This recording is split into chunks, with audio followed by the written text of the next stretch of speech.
Good morning, everybody. Orange J here with another War of the Visions video, and we talk a little bit about Velric, the other new unit that's coming out tomorrow, alongside Swimsuit Kilphe. He is being overshadowed and overlooked by lots of people because Swimsuit Kilphe is good looking, a great unit, all of the things that a lot of people want. Well, Velric isn't that bad, and we're going to go talk about him. We're going to do a full unit preview for this guy, give him the treatment he deserves, so you can consider maybe pulling for him now, saving for him in the future. Yo, all of the things Velric coming at you right now.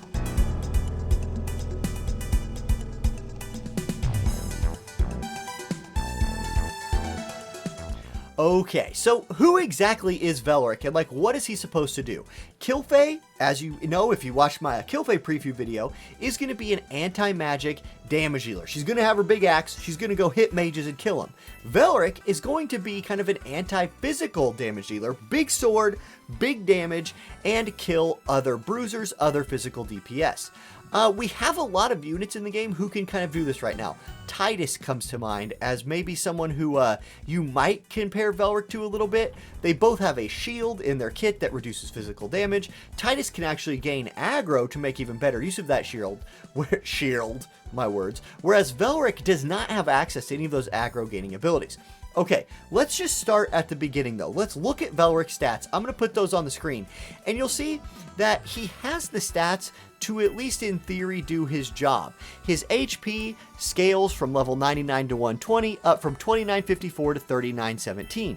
This is pretty decent, bruiser HP, it's a little low. It's not as high as Kilphe's, for example. His attack goes way up. It goes up by exactly 100 from 99 to 120, but does not jump nearly as much from 115 to 120. So right away, I see a unit who, if you get him, rushing him to 120 right now would not drastically change your account, especially if you have somebody like, bruisers already, Orin, Titus, Gilgamesh. There's a lot of slashing type bruisers in this game.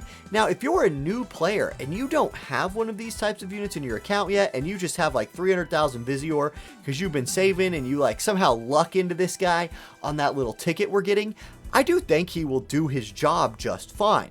Okay, agility. He has 61 agility at level 120. This is not super fast, but it's also not slow. It's high medium agility. I actually like 61 agility on my damage dealers just fine. He has plenty of dexterity and luck.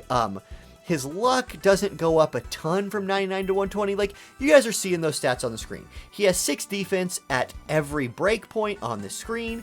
He is pretty good against every physical damage type. That's pretty cool. All of his physical damage resists are better than 0, right? Sometimes it's just 5 with piercing and strike. Sometimes it's 10 with slashing and missile. He is 10% weak, though, to magic. Keep that in mind. That kind of sucks. Okay. Overall, not really impressed by this dude's stat line. However, stat lines are not the overall story, right? We need to look at his skills to know exactly what he's supposed to do and how he's going to accomplish that job. And you know what? Before we look at his skills, let's talk about his TMR.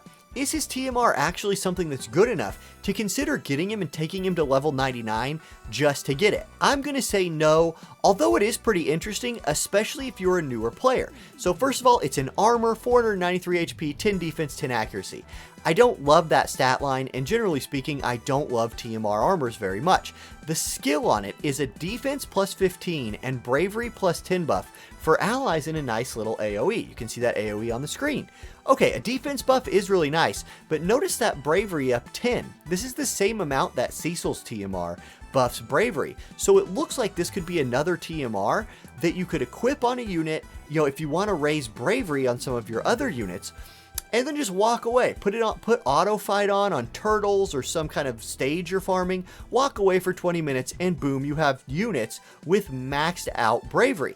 That's pretty cool. If you already have Cecil's TMR though, I don't think you need to think about this TMR much at all, because Cecil's will actually do the job better than this one because it hits in a bigger AoE and is targetable, whereas this one centers on the unit casting it. So that's the TMR.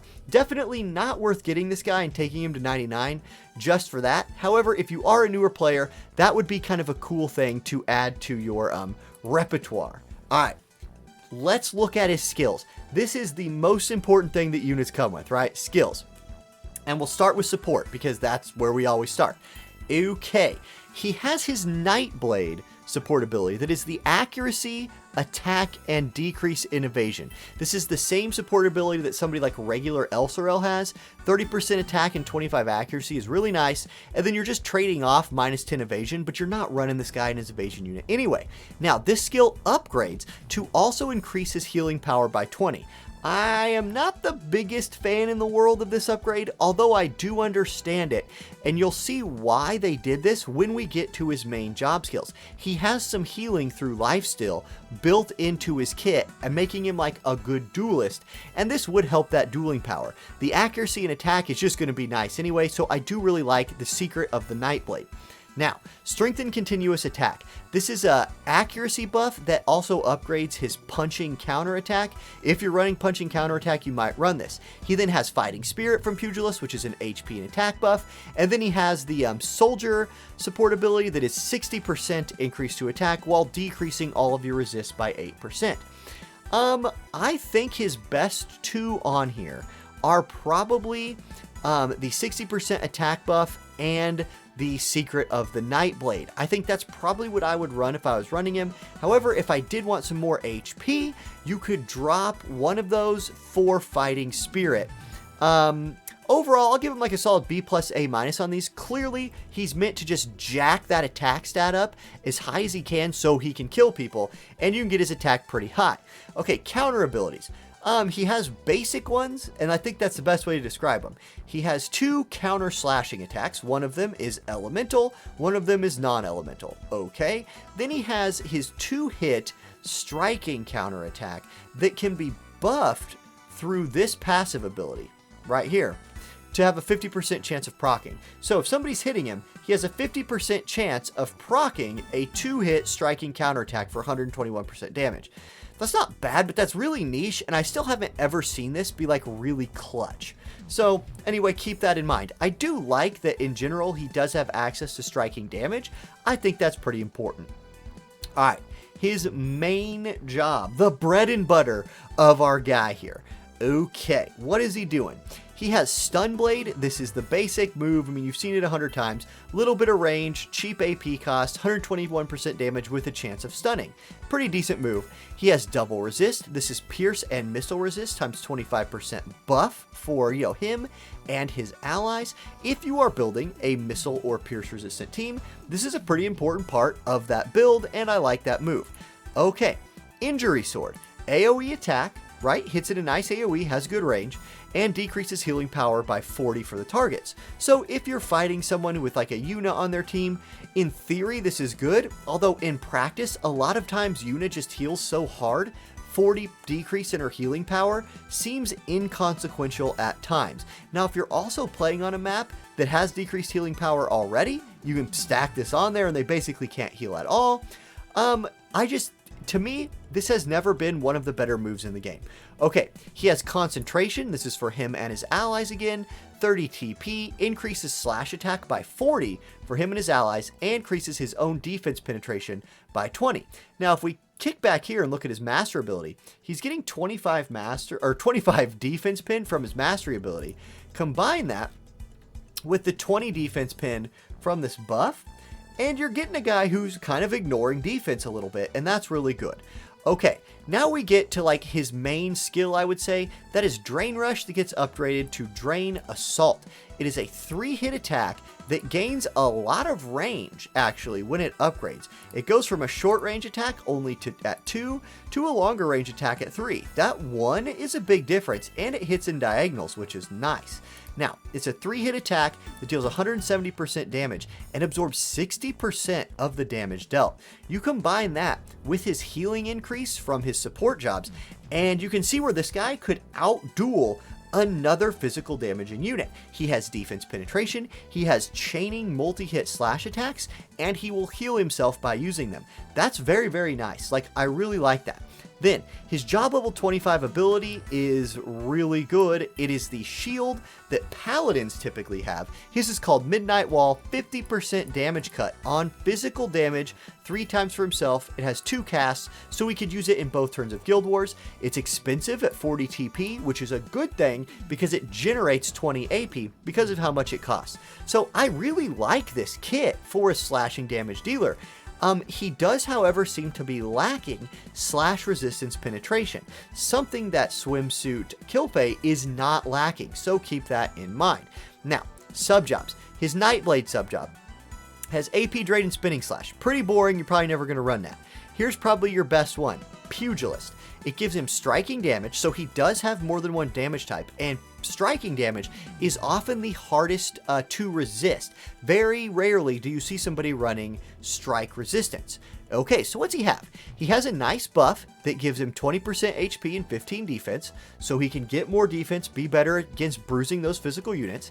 He has a, this is the long range, low damage punch attack. You can see the range right there. He's got the heal. It's a self-heal Qigong, 30% self-heal. Like this dude, even with his passive healing amplification, probably not going to be healing himself super hard off of this ability. He has Heartbreak. This is a good move. Okay, this is a really good move. 18 AP, has 2 range on it, 170% damage, and decreases the attack of the person hitting by 39%. Plus 8% for each time they receive damage, up to another maximum of 40%. This is almost an 80% decrease in that unit's attack if he's been hit 5 times. So that's a pretty cool move. And again, goes towards that, like, him being an anti-physical bruiser and winning those duels. Then he has Yasha Hate Just Broken. Who knows what that'll translate to in English, but it's a big damage, 210%, 28 AP, no range, so he's got to be right next to him to punch him. But the modifier goes up by up to an additional 75% based on how many times he's been hit. So you could be looking at a 285% striking damage attack. This is gonna murder people, murder them. Now the problem is he's not healing himself. If he's doing that, that means he's not drain rushing people. But this might just one-shot a whole lot of units in the game, which gives him that one-shot power and scales really well with his defense penetration. With how little people are going to be building striking resistance, if you're a strike damage unit, you need to be able to penetrate defense. It looks like he's going to be able to penetrate defense, and if he can follow that up with some striking attacks, I think that sets him up for some, like, massive damage, like one-shotting bruisers, one-shotting carries, and doing significant work on tanks. Okay, let's continue looking at the rest of his kit. Okay, he has Soldier Subjob that you can see on the screen there. Probably not going to be running Soldier Subjob all that much. It does give him access to Hazard Form for another attack steroid buff, and then it gives him Hazard Break, which is a nice AoE attack that does big damage. Does cost your own HP though, but getting access to Hazard Spin and Hazard Break gives him massive damage slashing attacks. Then his Limit Break gives him more defense penetration, 40 more defense penetration, and the big thing about here, a 67% chance to inflict disable for 3 turns. So you guys know that when you limit break and it has a status effect on it, it has a very boosted chance of inflicting that status effect. This might be his, like, most important thing. If you go into a fight and you can line it up right, there's a pretty good chance that he could walk forward and just disable the first person he comes in contact with. Now, at 43 AP, which I realize you can't see on the screen there because his big old sword's blocking it, my bad, this costs 43 AP.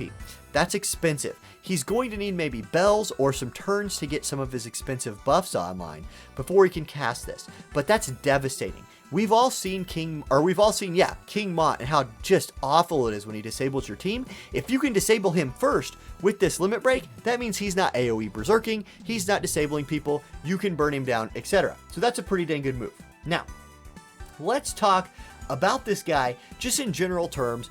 Is he good or bad? Am I going to go for him? Should you go for him? Okay.